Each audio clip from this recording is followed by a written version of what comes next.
información. Les recuerdo, mi nombre es Manuela Gudelo, de la Fundación Gilberto Uribe Chavarría.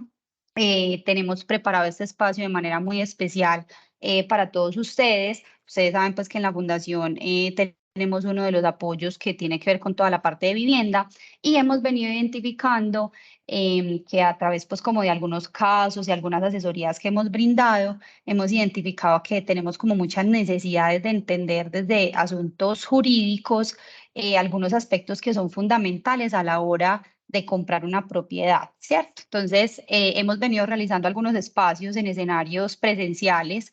Estuvimos ya pues aquí alguna vez en el auditorio de Dogama, lo hicimos también como tal en el CEDI, y la idea es que el día de hoy podamos tener este espacio de manera virtual para que quienes de pronto están en otras de las oficinas y demás también puedan acceder a la información.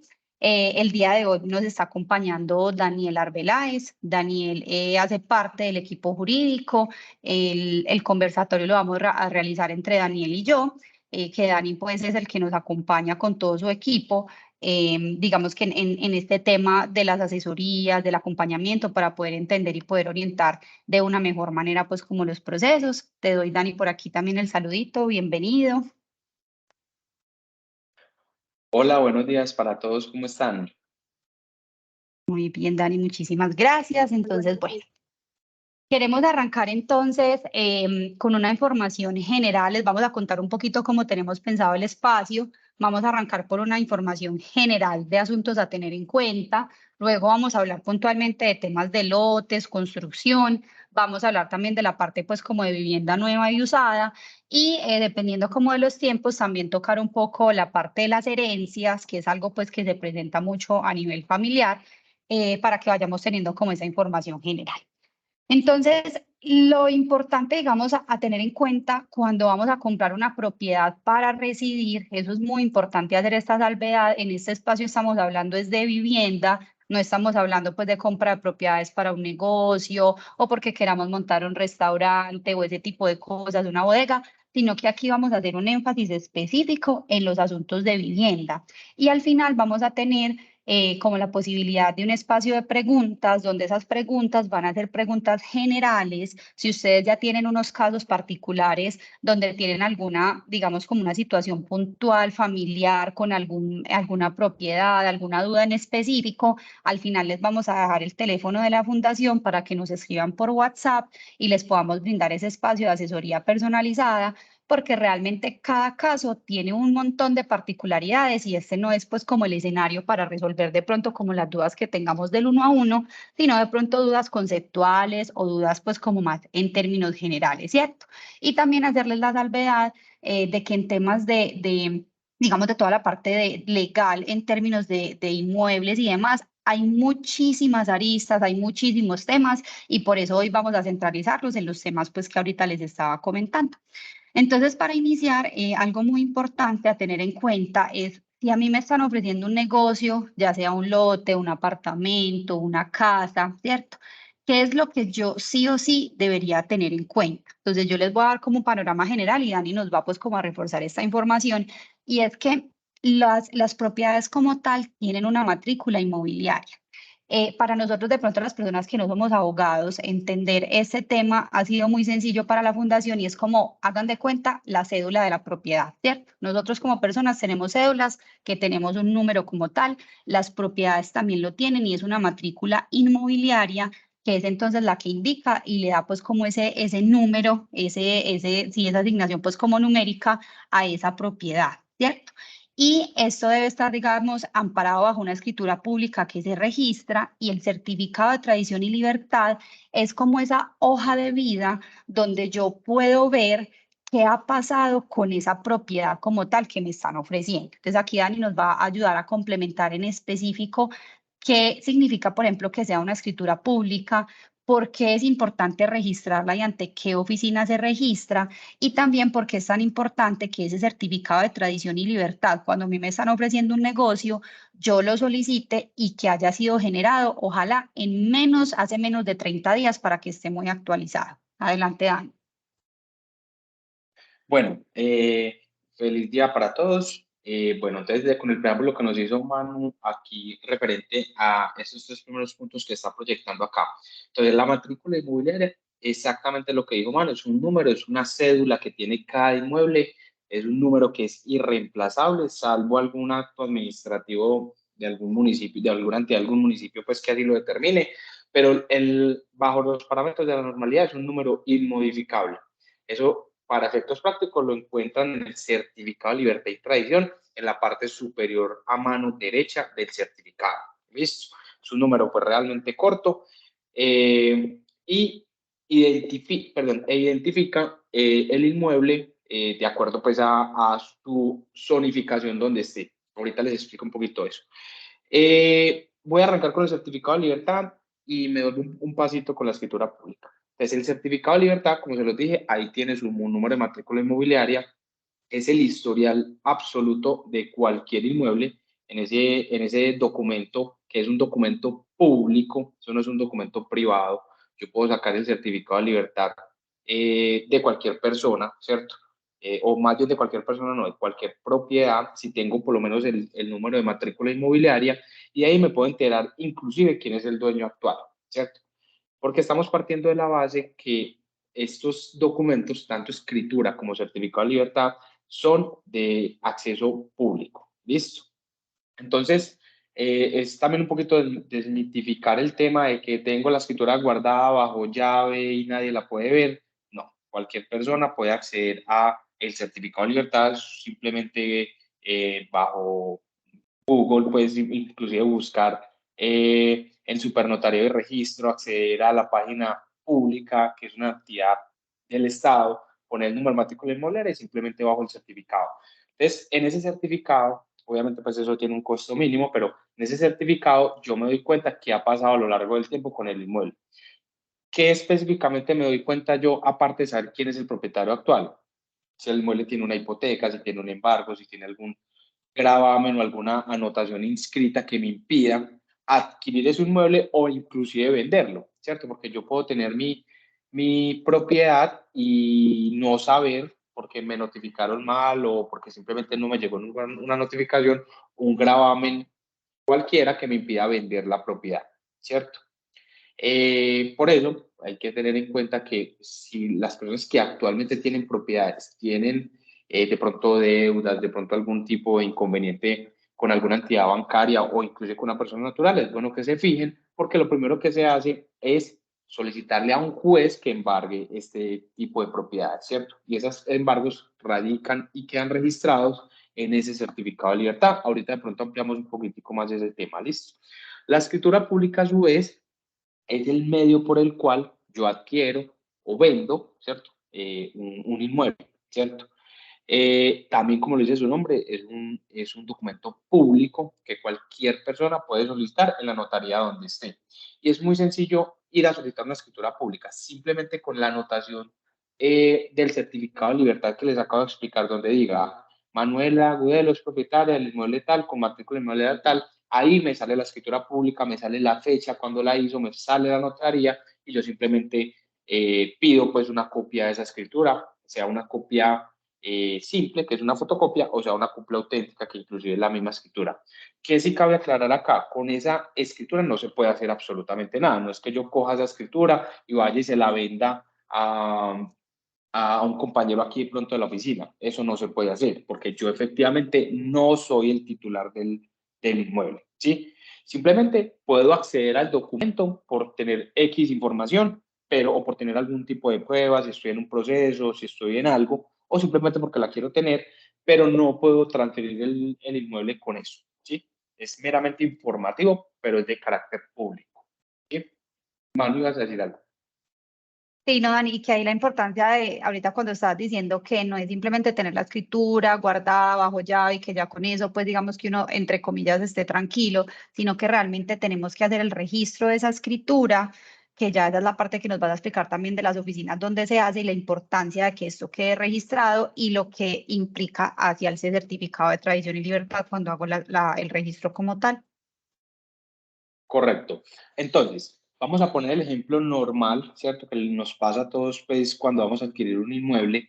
Eh, Voy a poner el ejemplo más típico. Manuela tiene una casa, yo estoy interesado en comprar esa casa, ¿cierto?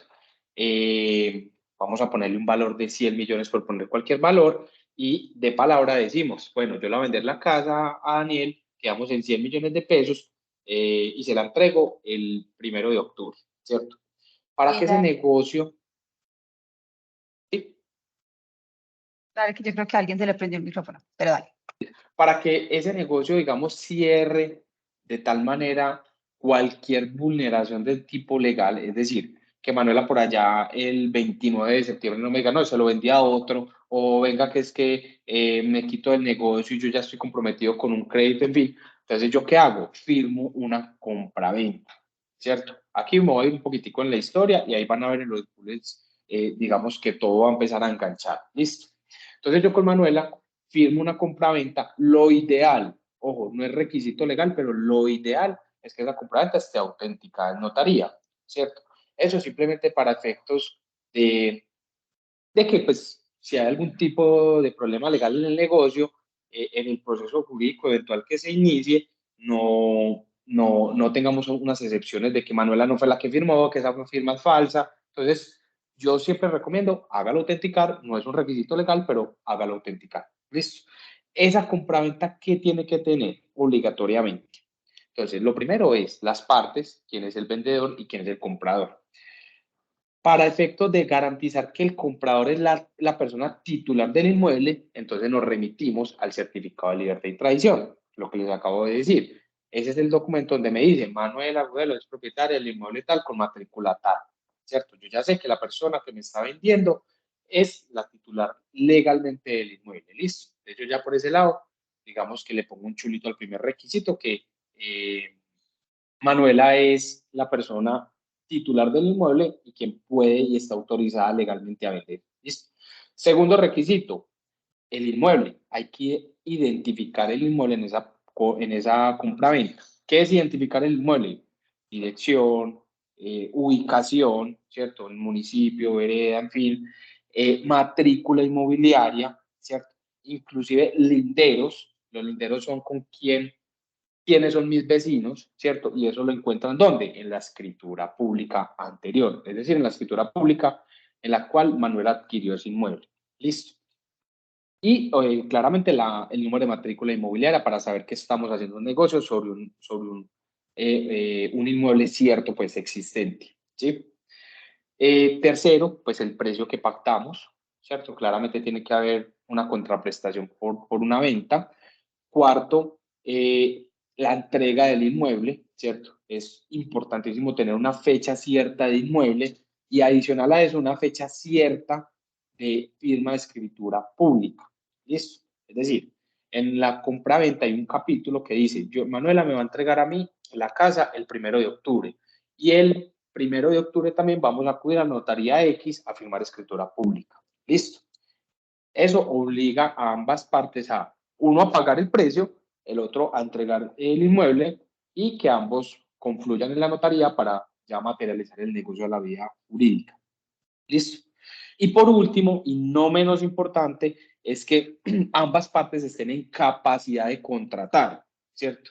Yo no puedo contratar con alguien que no esté en sus plenas capacidades físicas o mentales para hacer un negocio jurídico, ¿cierto? Eso es una clara excepción de cuando de pronto hay una persona que tenga por ejemplo, una discapacidad de pronto cognitiva o algo, que no esté en sus plenas facultades, yo no puedo ir a comprar una casa a esa persona porque pues claramente estoy utilizando una posición dominante sobre una persona vulnerable y pues el negocio no sería transparente. Puede que sí sea transparente, ¿cierto? Pero digamos lo que esa persona no está en esa capacidad física, mental y jurídica de suscribir un documento. Y el notario tiene toda la facultad, o inclusive si eso se va hasta los jueces, de deshacer el negocio completamente, así el negocio haya sido realizado en los términos de ley. Listo. Es que esa persona esté en plenas capacidades. Este ejemplo, abro un paréntesis ahí, se presenta mucho con las personas de avanzada edad, ¿cierto? Cuando hay personas de mucha edad, los notarios se abstienen de autorizar firmas de escrituras públicas porque pues de pronto hay un tema Alzheimer, bueno, no me quiero meter mucho pues como en ese tema, pero hay temas que pronto afectan la capacidad de esa persona en contratar. ¿Listo? Entonces ese punto es bastante importante ahí. Igual, para eso es la Súper. función de los notarios. Y súper importante eso que nos está mencionando Dani de la compraventa, de lo que debe tener la compraventa, porque se pueden presentar muchas situaciones en que las personas estén ofreciendo negocios de un lote o de una casa y demás, simplemente con una compraventa donde describen cualquier, digamos, como propiedad entre comillas que puede no estar formalizada. En ese momento, por ejemplo, Dani y yo podríamos ir tranquilamente ya a una notaría, llevar una compraventa donde yo le digo, estoy vendiéndole a Daniel una casa que queda ubicada en, no sé, en Villahermosa, que mide tantos metros, que linda con no sé qué, no sé qué y no sé qué, y vale tanta plata, y podemos ir y hacer una firma, y digamos que en términos del proceso ante una notaría como tal, hay una autenticación de firmas y demás, pero digamos que hay que tener mucho cuidado con lo que se está escribiendo en esa compra-venta para validar realmente que sí esté relacionado con ese inmueble que a mí me están ofreciendo. Entonces, por eso es tan importante que esté la matrícula inmobiliaria y se los decimos porque de verdad es una de las modalidades que más hemos visto y que en ocasiones nos llega pues a la fundación la compraventa donde nos dicen, ay, mira, es que tal persona me está vendiendo esto y cuando vamos y miramos no hay ninguna matrícula inmobiliaria, no hay cómo sacar un certificado de tradición y libertad porque es que esa propiedad ni siquiera está formalizada, ni siquiera tiene una escritura pública. Entonces es muy importante entender que las compraventas realmente son como una figura que podemos utilizar las personas del común y simplemente en una notaría el hecho de que esté firmado no te está garantizando que realmente sea un documento que te esté respaldando pues como un negocio que esté formalizado. Listo, esa parte es súper importante. Y amarrado a eso, también algo que sucede es también entender como la relación y a su vez la diferencia en lo que tiene que ver con los prediales y los servicios públicos, ¿sí? Porque hemos tenido casos en que hay personas que se nos acercan y nos dicen, chicas, vean, es que a la fundación estoy en este proceso y resulta que el vecino me está vendiendo la casa y él me entregó el predial y mire que el predial sí está a nombre de él, mire que los servicios públicos sí llegan a nombre de él.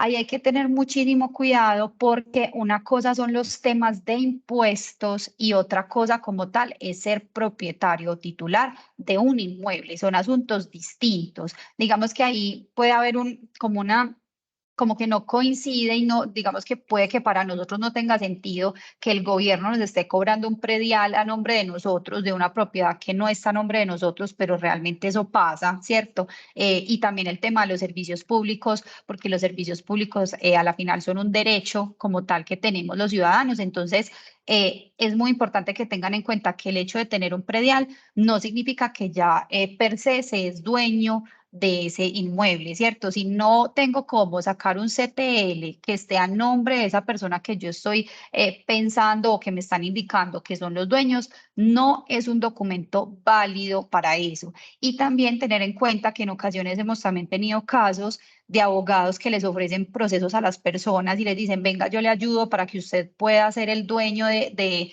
esa casa donde usted lleva viviendo un montón de años y lo único que hacen es apoyarlos, por ejemplo, para que el predial quede a nombre de esa persona, pero eso volvemos e insistimos, no significa que somos los dueños y los titulares de un inmueble. Listo, que esa parte es demasiado importante.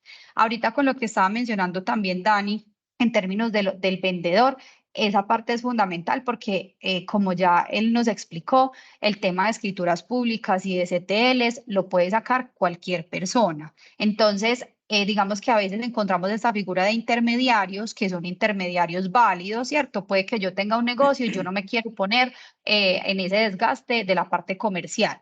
Y le digo a otra persona que vaya y me apoye a hacer la venta, por ejemplo, de lotes o de viviendas, y digamos que eso está bien, pero lo que sí tenemos que tener en cuenta es que a la hora de que estemos revisando ya los documentos de a quién le estoy comprando, sí garanticen que el que les esté vendiendo sea el titular para que no les vaya a pasar de pronto que una persona con malas intenciones esté utilizando de forma indebida documentos y que les diga, sí, no, es que Juanito es mi primo, él es el que está vendiendo, yo le estoy ayudando a Juanito y realmente cuando yo hago el pago se lo hago es a un tercero que no es Juanito y que pueden haber unas dificultades. Esa parte es muy importante que tengan muy en cuenta quién realmente es el que está haciendo pues como esa figura de vendedor.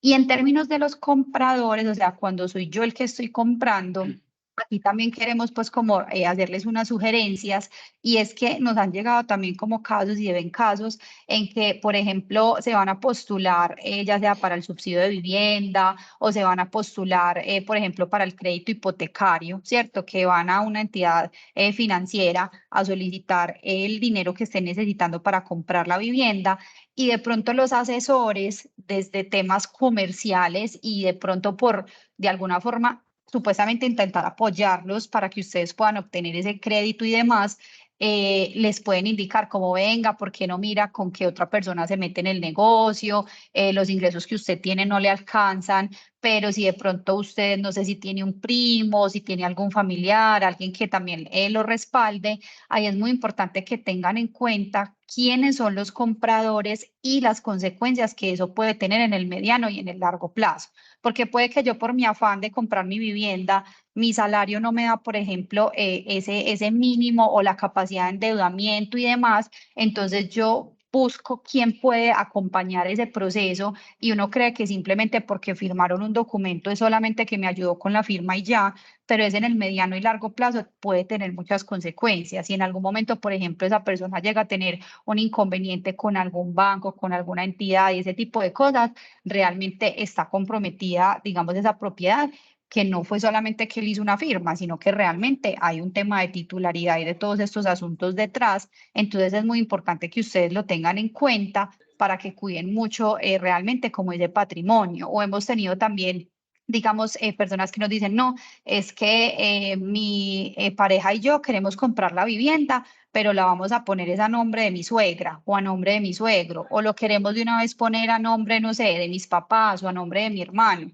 Tengan mucho cuidado con ese tipo de decisiones, revísenlas muy bien, porque eso en el mediano y largo plazo podría también tener pues como unas, digamos, como unas consecuencias. No estamos diciendo que per se sea malo ponerlo a nombre de los papás o ese tipo de cosas, sino que revisen muy bien cuáles son como los motivos para hacerlo de esa forma y las consecuencias que eso pudiese tener en algún momento. Y por ejemplo, lo pongo a nombre de mis papás, pero mis papás fallecen y somos varios hermanos, por ejemplo, y mis hermanos tienen hijos y yo fui el que pagué toda la casa, pero la casa estaba a nombre de mis papás, entonces eso entra a un proceso de herencias donde estamos todos los hermanos como tal y tiene otro tipo de implicaciones que es muy importante que ustedes tengan en cuenta, pues como a la hora de definir quiénes son esas figuras de compradores.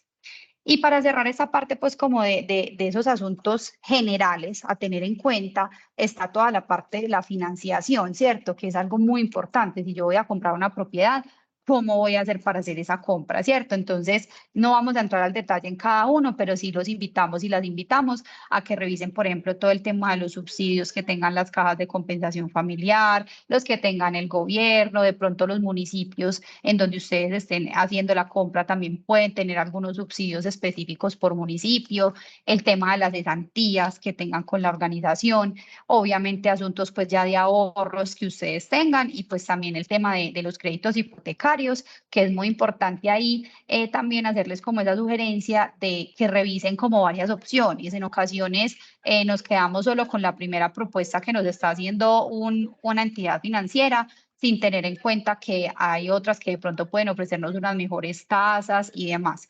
Por ahí tenemos un micrófono activado, les agradecemos por favor que lo cierren y muchas gracias. Bueno, entonces esto en términos pues como de esas recomendaciones generales. Aquí queremos ya entrar un poco ya al detalle de lo que implican, por ejemplo, ya asuntos de lotes, de aires y la parte pues como de construcción que también hemos identificado que es una de las modalidades pues por las que más se acercan a la fundación. Entonces ahí, ¿qué asuntos tener en cuenta? Primero, queremos contarles de una figura, que es una figura que es legal, que funciona, que está bien, digamos, como en términos legales y que para ciertos negocios y ciertos escenarios es una figura que funciona, que es el tema del proindiviso. Entonces ahí, Dani, te doy pues como la palabra para que nos expliques desde lo jurídico qué es ese proindiviso como tal, cuando hablamos de un lote. Listo, mano. Perfecto el resumen de ahorita. Solamente quería cerrar la idea de la diapositiva pasada en que las escrituras públicas, todas, cuando el inmueble está totalmente legalizado, es decir, tiene su matrícula inmobiliaria, deben ir a registro. ¿Listo? A la oficina de registro de instrumentos públicos del municipio correspondiente. Eso significa ORIP. ¿Listo? Muchas veces les dicen, lleve eso a la ORIP. La ORIP es la oficina de registro de instrumentos públicos correspondiente. Si ustedes hacen una escritura de una transferencia y no la llevan a la oficina de registros públicos, es como si no hubieran hecho nada. ¿Listo? Ahí se cierra el trámite. Y ahí, cuando salga de la ORIP correspondiente, es donde va a salir en el certificado de libertad y tradición la anotación donde Manuela me vendió a mí, pues como para seguir el ejemplo. ¿Listo? Entonces quería ahí Gracias, Dani, por esa como ya aclaración. cerrar ahí. Bueno, referente ya entonces al tema de proindiviso. Bueno, el proindiviso se los voy a tratar de explicar en palabras muy coloquiales. Esto se presta mucho, sobre todo en lotes, ¿cierto? Es cuando yo tengo un lote de mi titularidad, es decir, Daniel Arbeláez sale el certificado de libertad como dueño de un lote de 100 metros, ¿cierto? Y yo, a mí se me ocurre la idea de pedazos de ese lote, ¿cierto?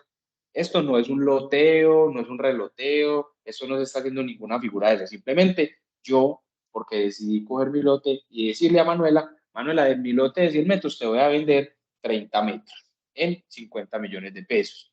Eso es un negocio totalmente legal, ¿cierto? ¿Qué pasa? Que de ahí a que yo le pueda escriturar propiamente ese pedazo de lote para que ella pueda construir, hay un paso muy grave, ¿cierto?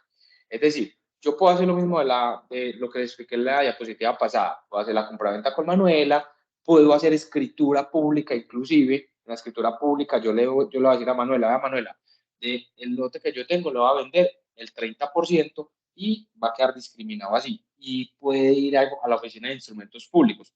Pero al fin de cuentas, lo que ella está comprando es un porcentaje sobre un lote de mayor extensión, ¿cierto? Entonces ya lo que compró no fue un lote para que ella pueda construir una casa, una finca, sino que compró un pedazo de un lote. ¿Listo? Hasta ahí, digamos, claro que es un proindiviso, es comprar un porcentaje sobre un inmueble de mayor extensión. Es no más que eso. ¿Listo? Y quiero dejar en claro que eso se puede hacer por escritura pública. Es decir, mucha gente que dice, no, es que yo compré mi lotecito para construir mi casa o mi finca, para descansar o para ir a vivir allá. Es perfectamente válido desde comprar el porcentaje. Ya de ahí para construir, ya lo vamos a mirar. ¿Listo?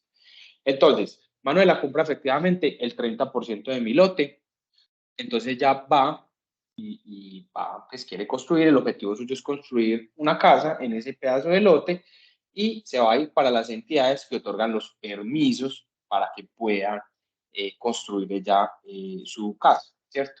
Eso, aquí estamos parados en el punto de la licencia de construcción, listo, que la estamos viendo acá. En ese punto de la licencia, Manuela va a ir, digamos que el lote es aquí en Medellín, ¿cierto? ¿Cuál es, un paréntesis, cuáles son esas entidades? Cuando son ciudades principales, son las curadurías las encargadas de otorgar esos permisos, esas licencias. Cuando son ciudades intermedias, perdón, o municipios, ¿cierto? Muy veredales, es planeación municipal la encargada de otorgar esos permisos, ¿sí? Eso se mide ya por el número del número de la población del municipio correspondiente. Vamos para efectos prácticos a irnos acá a Medellín. El lote es en Medellín. Manuela efectivamente compró el 30% del lote. Yo se lo escrituré. Hasta ahí vamos bien. Pero Manuela va a la curaduría primera de Medellín a decirle, señor curador, yo necesito construir allá una casa de un piso, ¿cierto? Yo voy a vivir allá con mi familia. ¿Qué tiene que llevar inicialmente Manuela?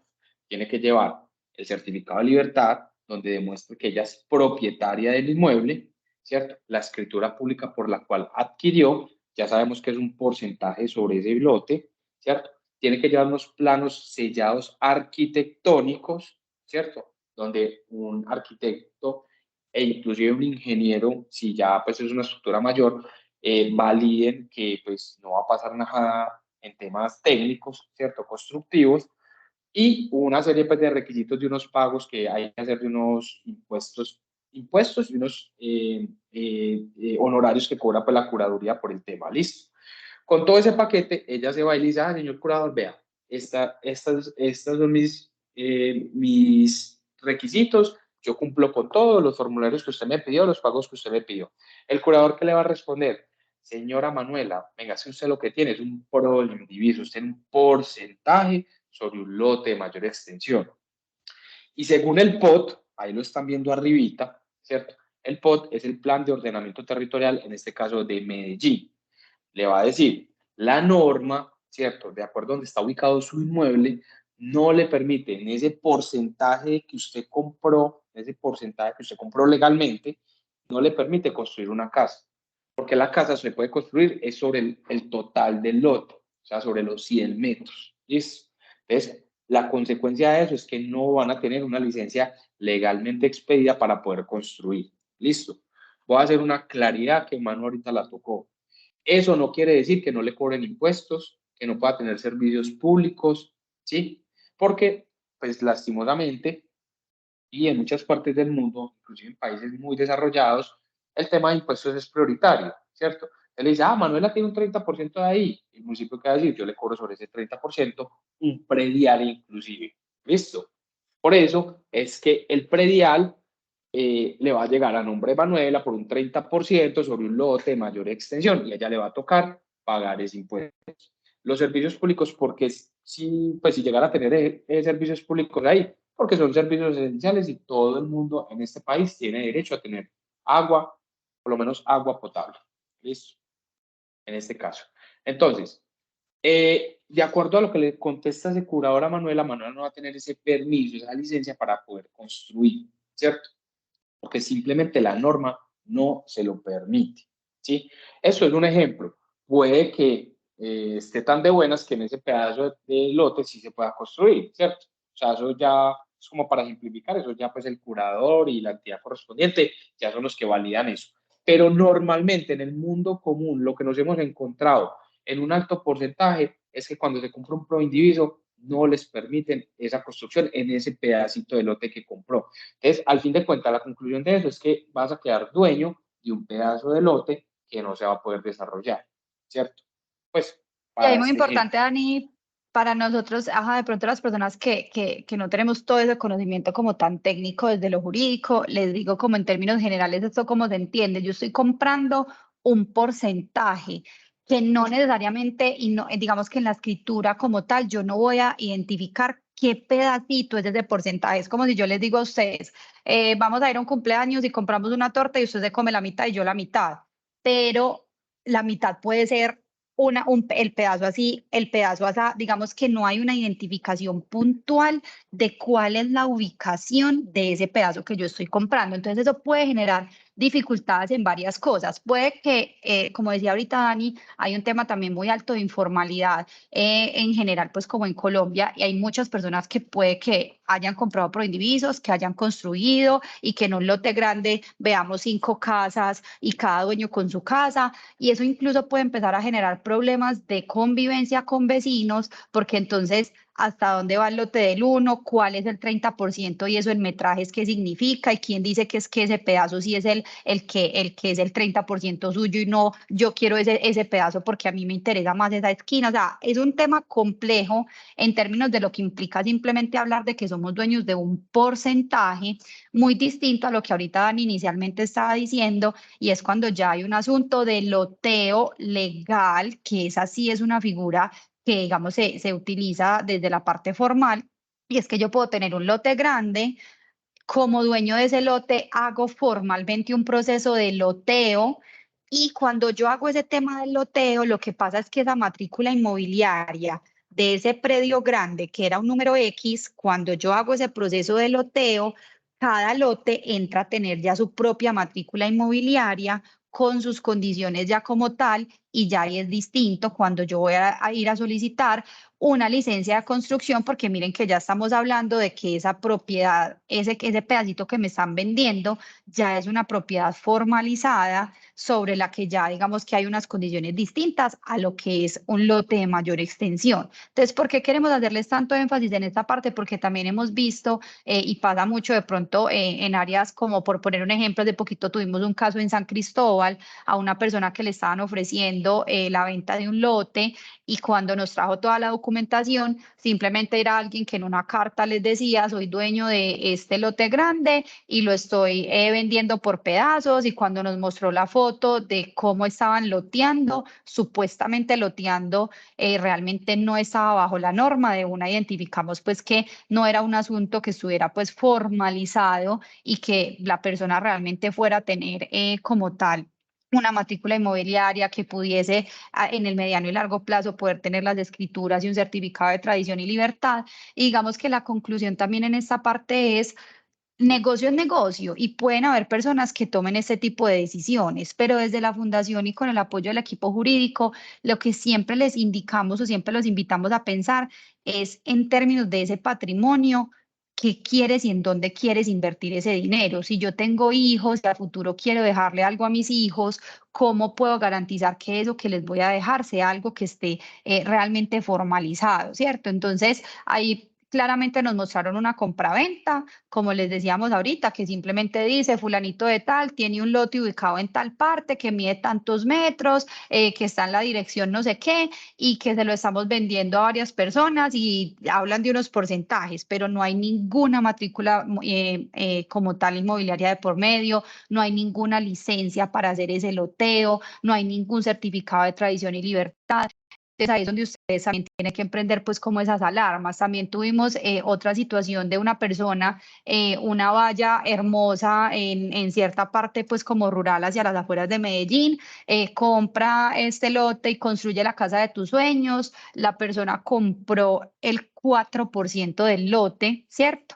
Y cuando ya fue a hacer todo el proceso de la licencia, como dice Dani, no le otorgaron su licencia y esta persona no quiso invertir ahí pues como sus esfuerzos de construir o algo por lo que pudiese pasar en el mediano y largo plazo, y terminó perdiendo dinero, se desgastó y todo ese tipo de cosas. Entonces es muy importante como tener en cuenta esta figura, y también el tema del uso del predio, Dani, que creo que es importante también mencionarlo, y es tener como también en el radar que dependiendo de esos planes de ordenamiento territorial de los municipios, hay también ciertos como territorios y ciertos espacios que tienen una destinación específica. Entonces no permiten, por ejemplo, construcciones, o no te permiten construcciones de X como pisos y niveles. Entonces todo eso es muy importante que lo tengan pues como en cuenta a la hora de este tipo de figuras, ¿sí? Y lo otro también muy importante es asuntos, por ejemplo, de mano de obra.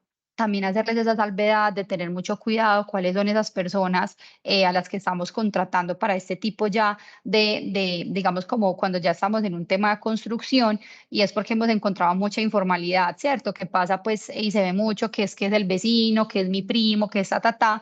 Tengan mucho cuidado con ese tipo de cosas, porque cuando son personas que no tienen como tal esos asuntos técnicos tan importantes, pueden terminar teniendo problemas en el mediano y largo plazo. Y algo también muy importante que nos llega mucho a la fundación es cuando nos llegan los asuntos de mi papá me regaló el aire, ¿cierto? Mi abuelita me regaló el aire, quiero construir en el aire. O sea, que no estamos hablando como tal de un lote, sino que ya hay, digamos, como una casa construida y en la terraza queremos hacer la construcción de un apartamento como tal.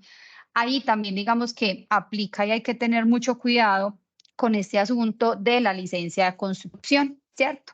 Porque es, digamos, como un requisito en términos de que si quiero realizar todo el proceso de manera formal, esto también tiene, digamos, como unas especificidades, y también los planes de ordenamiento territorial indican cuál es el máximo de niveles que se puede construir en ciertos sectores. Entonces, ¿qué termina pasando muchas veces? Y de pronto a ustedes han tenido casos de conocidos, y es que el vecino le vendió, pues, o le donó, le regaló a la hija el aire, y la hija montó 2 pisos.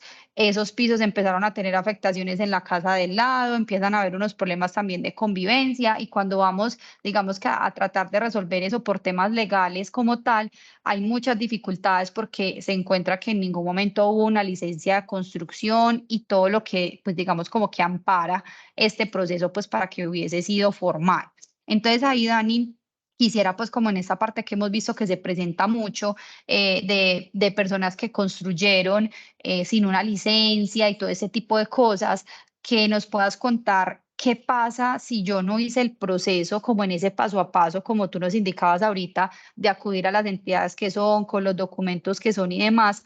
Si yo quisiese resolver ese asunto y decir, listo, es que mi familia lleva 30 años acá, es algo que hace ya 20 años mi abuelita construyó el segundo y el tercer piso y resulta que mi abuelita ya quiere dejar esto organizado para que todos los nietos quedemos con cada uno un piso, ¿cierto? Y queremos que esto nos quede formalizado y legal.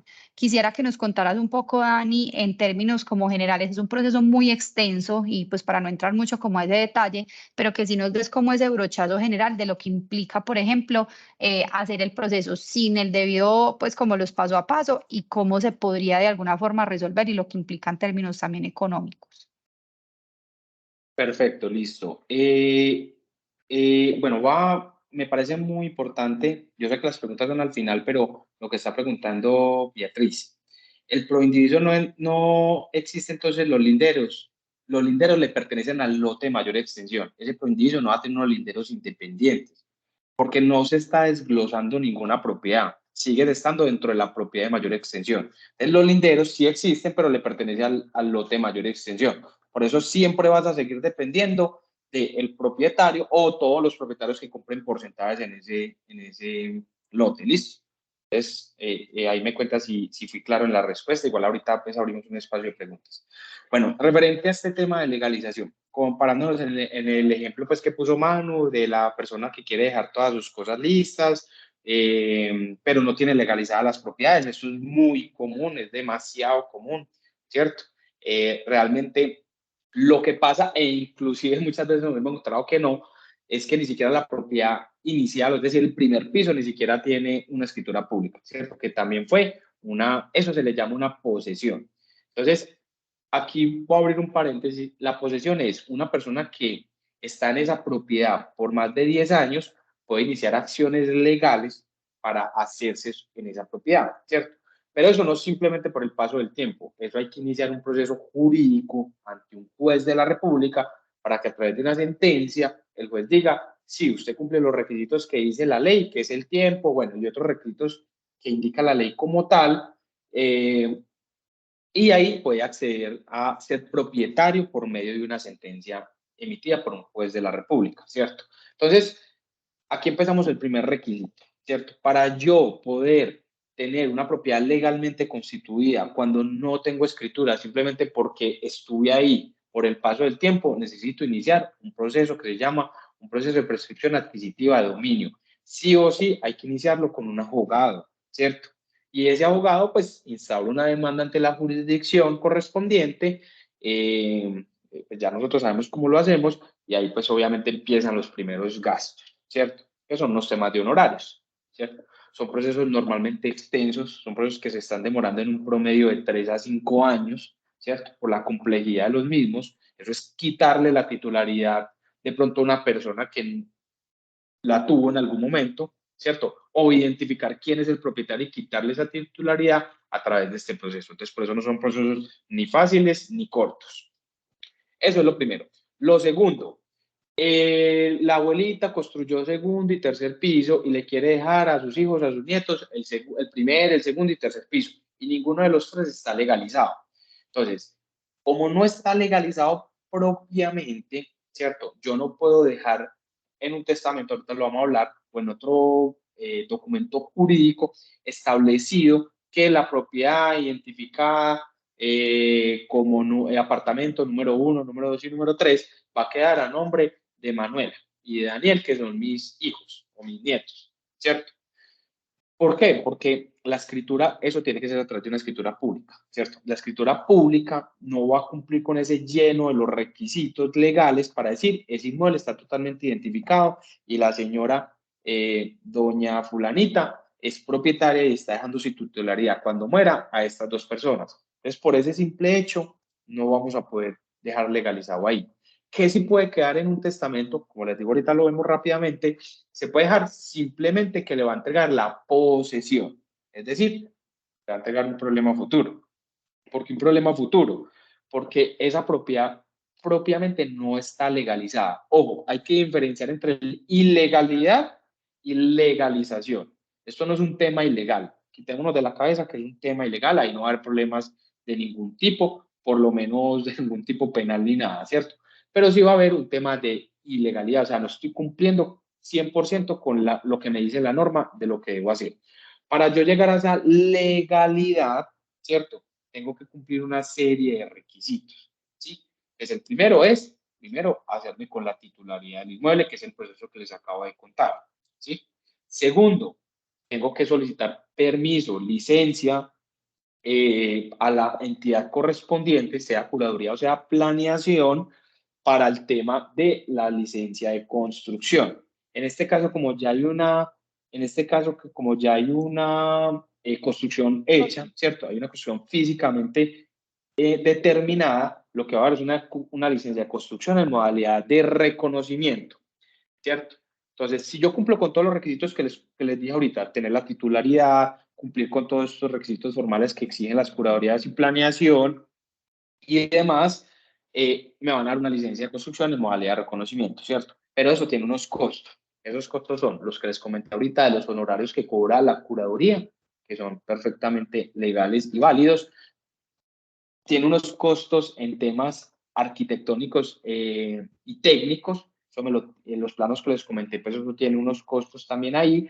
Y adicional a eso, como yo construí por fuera de la norma y le estoy pidiendo a la autoridad que me reconozca una construcción que hice sin permiso, me van a sancionar, ¿sí?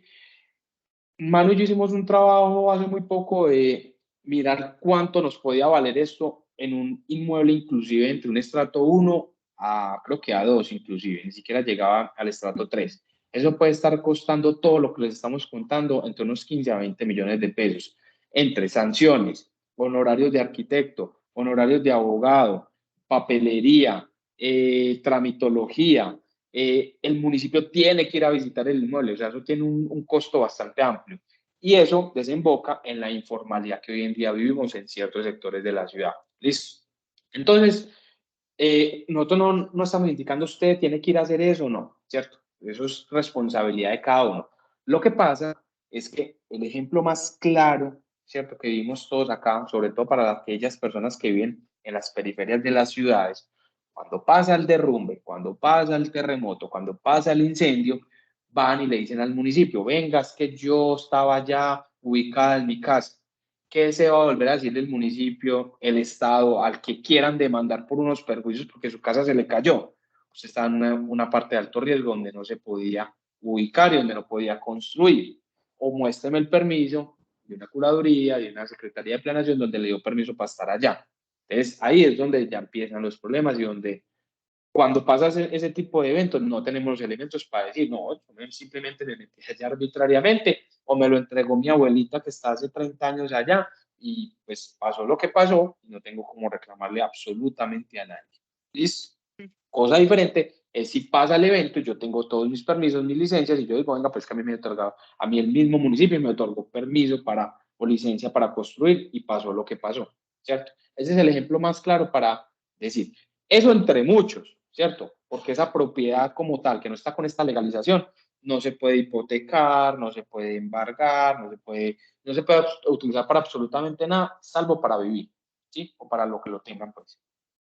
Sí. Yo ahí quisiera, Dani, pues como concretar como esto en unas ideas como claves y es entonces entender la diferencia entre que yo haga el proceso de cero con todo lo que debería haberse hecho, que es hacer la licencia y todo lo demás, versus lo que hago si ya voy a hacer el proceso cuando ya hay una construcción y ya digamos que toca hacer el proceso como nos está contando Dani, donde realmente la diferencia más marcada es el tema que está relacionado con las sanciones, con las multas que hay que pagar, ¿cierto? Por haber hecho el proceso, digamos, como primero construir y luego ir a pedir la licencia. Pero también la invitación es a que piensen, o sea, es un proceso que se puede hacer, que es válido, que funciona, que implica una inversión y que en ocasiones también si nos ponemos, por ejemplo, a pensar en que tenemos una casa familiar en la que llevamos un montón de años, en las que de pronto la inversión no ha sido mayor, pues o algo muy significativo, y que si yo quisiera de verdad organizar este patrimonio familiar, es válido hacer ese proceso y uno decir, listo, voy a darme la pela de mirar cómo con estos 15 o 20 millones logro dejar esto resuelto y logramos que como familia, por ejemplo, podamos ya dejar las propiedades cada una con su matrícula inmobiliaria y todo lo demás, y que eso nos permita tener beneficios en el mediano y largo plazo, como lo que les estaba, por ejemplo, diciendo ahorita Dani. Si yo por algún motivo quiero, no sé, montar un negocio, necesito un préstamo o algo, y me dicen, listo, usted tiene propiedad, venga, miremos si podemos hacer un asunto de hipoteca, a ustedes no les van a hipotecar, por ejemplo, sobre una compraventa que dice, tengo una casa en Villahermosa que está ubicada en tal parte. Eso no es válido, pero si yo tengo la propiedad formalizada, sí. Entonces, ahí es importante tenerlo en cuenta. A veces, por desconocimiento, por muchas condiciones de cómo llegamos o cómo la familia llegó a vivir a cierta propiedad, a cierta casa, no sabíamos que el proceso se tenía que hacer así. Entonces, el mensaje es no simplemente es muy costoso, sino que es también una inversión que se puede hacer y que les puede a ustedes también, en términos pues como de familia, ayudarlos a organizar ciertos asuntos. Y ahí es muy importante también aclararles y decirles el monto de cuánto puede costar y cuánto se puede demorar el proceso, que ahorita en lo que Dani pues nos mencionó, solamente nos habló de un pedacito que se puede demorar 3 a 5 años, pero de ahí en adelante hay otros procesos que también se demoran más, y es muy importante también hacérselos a ustedes saber porque en ocasiones hay personas que desafortunadamente se aprovechan del desconocimiento y ofrecen hacer estos procesos y realmente no es el proceso completo,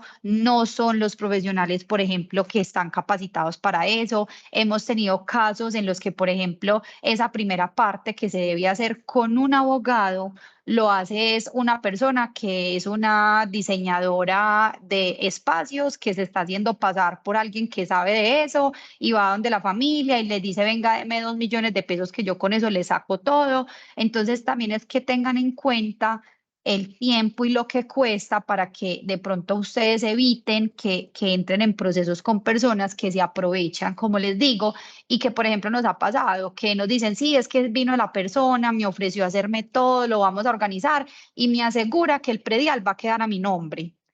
Ojo, porque ¿qué les estábamos contando ahorita? El predial no es un documento que garantice y que indique que uno es el dueño de la propiedad. El predial Manu, sí te puede qué servir. pena, Dale, dale. interrumpo un segundito. Inclusive, Ujú. pues ya un tema externo, no fue nada de la fundación, un tema externo que me llegó por pura casualidad. Me enteré también que ya están personas, ojo, es lo que estoy diciendo, vuelvo y digo, no es ilegal, ¿cierto? Está bajo los parámetros de la norma, pero no es el procedimiento correcto. Pero ¿qué están ofreciendo? Coger a las personas que tienen las posesiones, lo que les conté, de que la abuelita lleva ya más de 10 años y tal, no la tiene legalizada, y les dicen, venga, yo le legalizo esa propiedad. Le voy a sacar una escritura pública inclusive.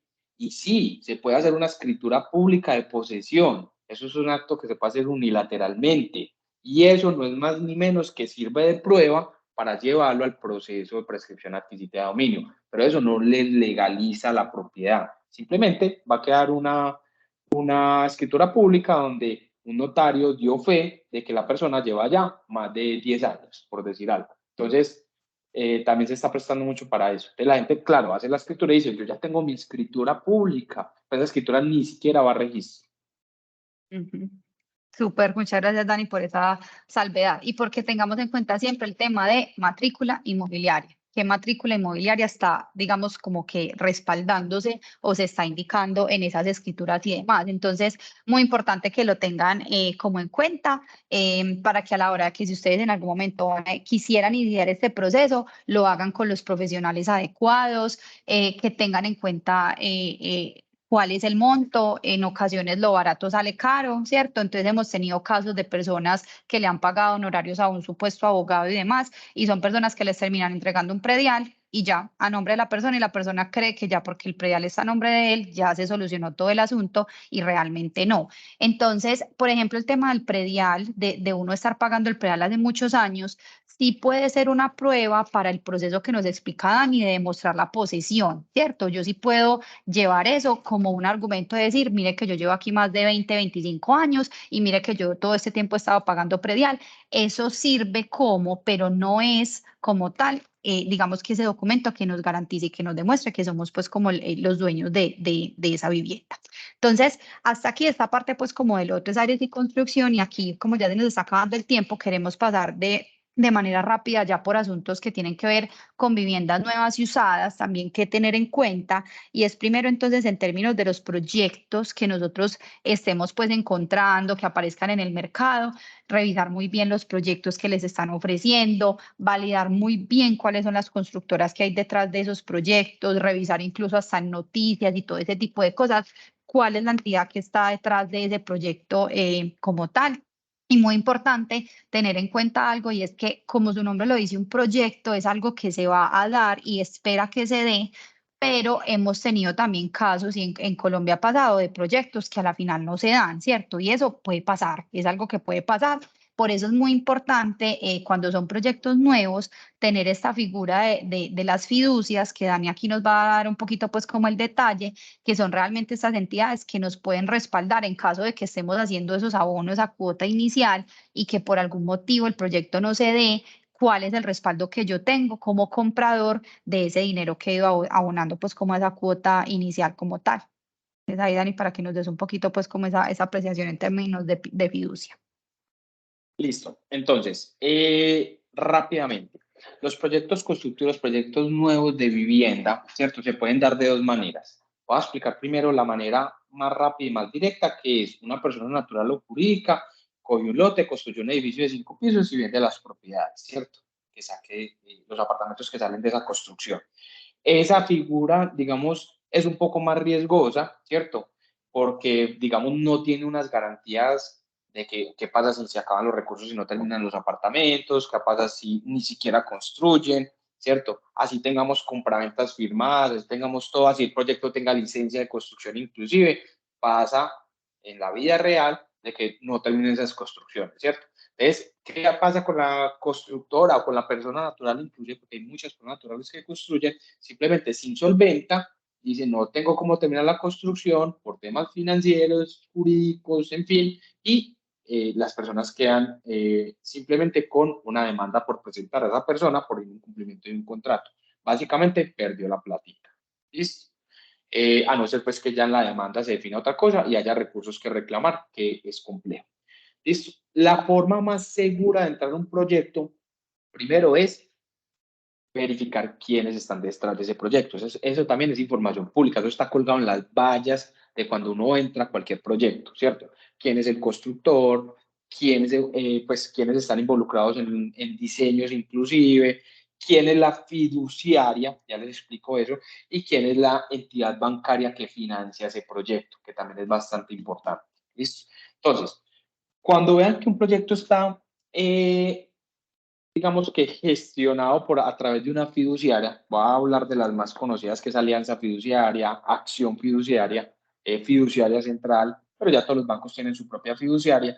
Digamos que el proyecto dice, es un proyecto ubicado en el municipio de La Estrella, financiado por Bancolombia a través de Alianza Fiduciaria. ¿Eso qué quiere decir? Hay una entidad que está vigilada por la Superintendencia Financiera que se llama fiduciaria, en este caso, para poner el ejemplo, Alianza Fiduciaria, quien va a ser mi garante, ¿cierto? Mi garante, ¿por qué? Porque yo mi primera vinculación la voy a hacer es con la fiduciaria y no directamente con la constructora. Es más, los primeros recursos que yo entregue como forma de pago, digamos, de la cuota inicial van a entrar desde la fiduciaria. Y la fiduciaria tiene como objetivo cuidar mis recursos y entregárselos a ese constructor cuando cumpla ciertos requisitos. Normalmente es un punto de equilibrio en el proyecto, en la construcción del proyecto. ¿Qué pasa si el constructor dice, no me va a dar financieramente en este proyecto, no es viable? De la fiduciaria dice, yo no le voy a desembolsar los recursos de cada uno de sus compradores, se los voy a devolver a los compradores, inclusive muchas veces con unos rendimientos pues, muy bajos, pero con unos rendimientos. ¿Listo? Eso de acuerdo a la etapa en el proyecto en la que estemos. Pero normalmente la fiduciaria cuida ese patrimonio hasta tanto no se dé cuenta de que el proyecto siga avanzando en el ritmo que el constructor se comprometió, ¿cierto? Obviamente eso va amarrado pues a unas ventas, eso va amarrado a unos tiempos que son extensos, pero digamos que yo tengo la certeza de que si no se hace, algún momento del proyecto me van a devolver los recursos. Eso no es eterno. La fiduciaria llega hasta cierto punto del proyecto, pero ese cierto punto del proyecto es por ahí el 80% pues, de la construcción del proyecto. O sea, casi que ya he terminado el mismo. ¿Listo? Entonces, esas fiduciarias tienen unos requisitos legales bastante fuertes, son vigiladas por la superintendencia financiera y dan ese aval, digámoslo, de que el proyecto pues se va a construir, que si no, pues mis recursos están, digamos, salvaguardados, listo, de manera temporal. ¿Por qué también es importante la entidad financiera que financia el proyecto? Porque entonces ese proyecto está financiado por Bancolombia. Bancolombia es el que está poniendo la plata en un préstamo, claramente, en un crédito constructor para que ese proyecto se construya. Y normalmente uno también saca, uno que compra ese proyecto también saca el crédito con ellos, ¿cierto? Eso aún más me da seguridad de que pues hay entidades robustamente grandes que tienen patrimonio suficiente para que pues un proyecto de esa magnitud no se caiga, ¿cierto? Cosas diferentes con el ejemplo inicial. Simplemente el constructor o la persona natural se va, se insolventa y dejó el proyecto a medias y nadie tiene nada y no hay dónde reclamar. ¿Listo? Ese, en términos generales, es la fiduciaria, ¿cierto? Obviamente eso es un negocio entre privados, eso no es nada público. Ya la constructora y la fiduciaria tienen su negocio particular porque eso no es gratis, al igual que con la entidad bancaria. ¿Listo? Perfecto, muchas gracias, Dani. Y aquí también importante, entonces, cuando ya, digamos, sea una vivienda nueva que está en un proyecto y termino de pagar la cuota inicial y cuando me escrituran, yo ya necesito empezar es con el tema del crédito hipotecario, ya con una entidad como tal financiera, o si estoy comprando una vivienda usada y hago también uso de un crédito hipotecario que, pues, obviamente es muy válido, que nos des, Dani, pues, como en términos generales también indicaciones en ese sentido de las VR, pues, como en términos generales que tener en cuenta a la hora de revisar como estos créditos hipotecarios y cuando estoy analizando las distintas como opciones que me pueden dar diferentes entidades financieras. Listo, entonces, bueno, aquí hay que ir remitirnos un poquitico a la historia. Antes del año 2000, antes del año 99 específicamente, normalmente los créditos hipotecarios se entregan en UR. La UR es la unidad de valor que tiene la moneda colombiana, ¿cierto? Y básicamente son los intereses que te cobra por sacar un crédito, pues en este caso hipotecario, ¿cierto? ¿Qué pasa con la UR? La UR se va inflando, la cuota se te va inflando de acuerdo, valga la redundancia, a la inflación de la economía del peso colombiano específicamente, ¿cierto? Entonces, por ejemplo, los que tenían un crédito, los que sacaron créditos UR el año pasado, este año deben estar supremamente ahorcados porque pues la inflación subió el año pasado un 13.2%, ¿cierto? Entonces, en ningún caso, y esto sí es por disposición de cada persona que quiera sacar un crédito hipotecario, pueden admitir que su crédito sea por UR. Normalmente en el mercado ya casi no se ve porque pues las personas medianamente están informadas y dicen, no, yo con 9R no me voy, ¿cierto? Entonces, ¿qué pasa? Se vuelcan a, señor usted banco, deme una tasa fija o una tasa por lo menos variable, ¿cierto? Pero no con el ritmo del UR, porque si no, nunca van a pagar ese crédito. Es más, corren el riesgo de que se les vuelva impagable, porque nadie sabe, así hayan muchas proyecciones, nadie sabe cómo va a ser el costo de la vida a los 20 años que van a tener ese crédito, ¿cierto? Así hayan proyecciones. Entonces, tenemos las dos opciones. Adquirir un crédito con UR que inicialmente parece atractivo porque las cuotas normalmente son más bajitas a mayor plazo, ¿cierto? Pero eso es un negocio del banco, ¿sí? O la tasa fija o variable que todos conocemos, ¿cierto? De acuerdo a lo que está en el mercado. Los bancos no se regulan solo en las tasas, ¿cierto? Eso va al ritmo de una macroeconomía supremamente grande y es el Banco de la República, que es una entidad del Estado, que es el que determina cuánto van a ser las tasas de interés de X créditos, ¿cierto? Entonces, en ese orden de ideas, cuando ustedes adquieran productos financieros, en este caso, productos de crédito para adquirir vivienda, siempre tengan en cuenta que si les están ofreciendo VR, más bien váyase para otra entidad bancaria. Hay muchas opciones, no solamente son las entidades bancarias, son también los fondos de empleados, ¿cierto? También son Cajas las de compensación. cooperativas, las cajas de compensación, o sea, no se queden solamente con un banco, los bancos están para eso, para hacer un negocio para ellos, ¿cierto? Y en realidad también todos, ¿cierto? Y no está mal, pero hay otras opciones, hay un abanico grande para ir a explorar otra posibilidad. y el proyecto de ninguna manera, y nadie te puede decir, es que este proyecto lo financió Bancolombia y solamente lo sacamos con Bancolombia. No, no entro en el negocio, ¿cierto? No, yo me voy para el fondo presente, por ejemplo, donde me están dando una tasa fija con muchos beneficios y ellos me van a prestar la plata. ¿Sí?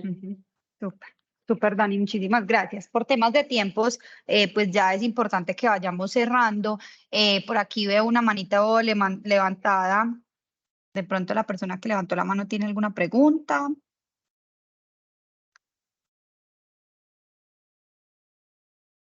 Por aquí tenemos a María Fernanda Rueda. Ah, bueno, de pronto se le levantó por error. Entonces, hasta aquí vamos a dejar como tal el contenido pues, de lo que les queríamos compartir. Queremos de pronto saber si alguien tiene alguna duda, con toda la tranquilidad pueden pues como encender el micrófono o nos pueden también pues como escribir por el chat para de pronto mirar si alguien quisiera pues como resolver alguna inquietud.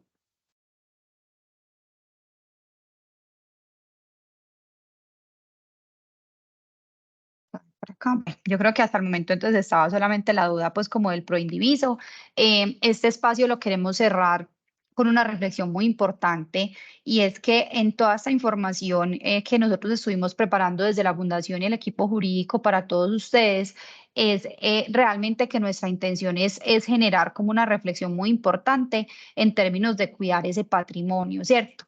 De que tengamos como prendidas todas esas alertas, de que revisemos muy bien qué negocios me están ofreciendo, en qué condiciones, quiénes son los que están detrás de ese negocio, qué documentos me están solicitando o cuáles documentos también puedo yo solicitar para validar pues como que un negocio, digamos que realmente sea formal, que sea legal, que tenga pues como todo ese soporte de que realmente lo que yo estoy invirtiendo no solo en dinero, sino en esfuerzos, en sueños, porque muchas veces es eso, ¿cierto? Detrás de una vivienda es porque es el sueño de tener mi casa, es el sueño de poder tener una vivienda con mi pareja o para quienes quieren o no tienen hijos también, decir, bueno, a futuro, ¿qué le voy yo también a dejar a mis hijos y demás? Entonces, el mensaje que queremos dejarles acá es cuiden ese patrimonio, revisen muy bien dónde están invirtiendo su dinero como tal y sus esfuerzos y demás, y también dejarles abierta la puerta desde la fundación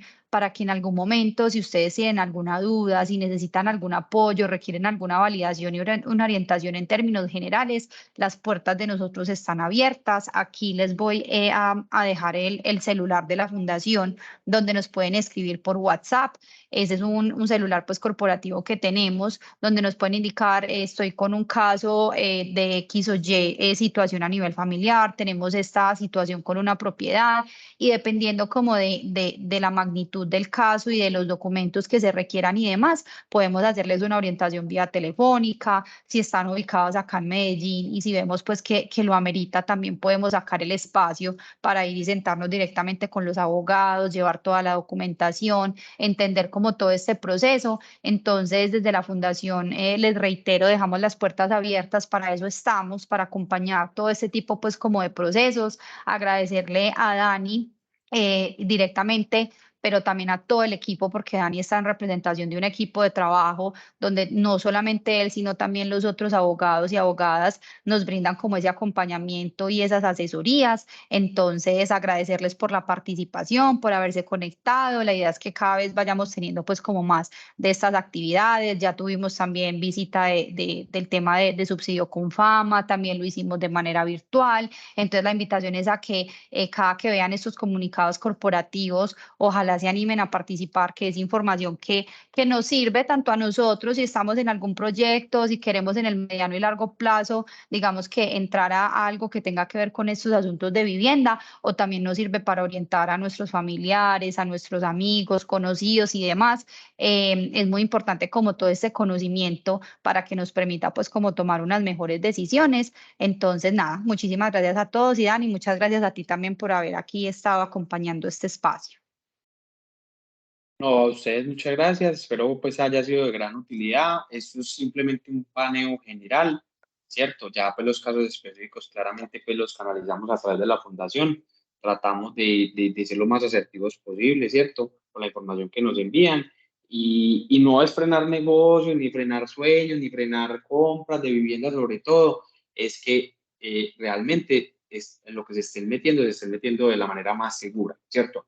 Al fin de cuentas, cada quien asume su riesgo, cada quien asume la responsabilidad de sus decisiones, pero desde la parte jurídica y con el apoyo de la fundación tratamos de que esa decisión sea lo más acertada posible. Es simplemente recomendaciones de qué quiere hacer usted con su patrimonio, ¿cierto?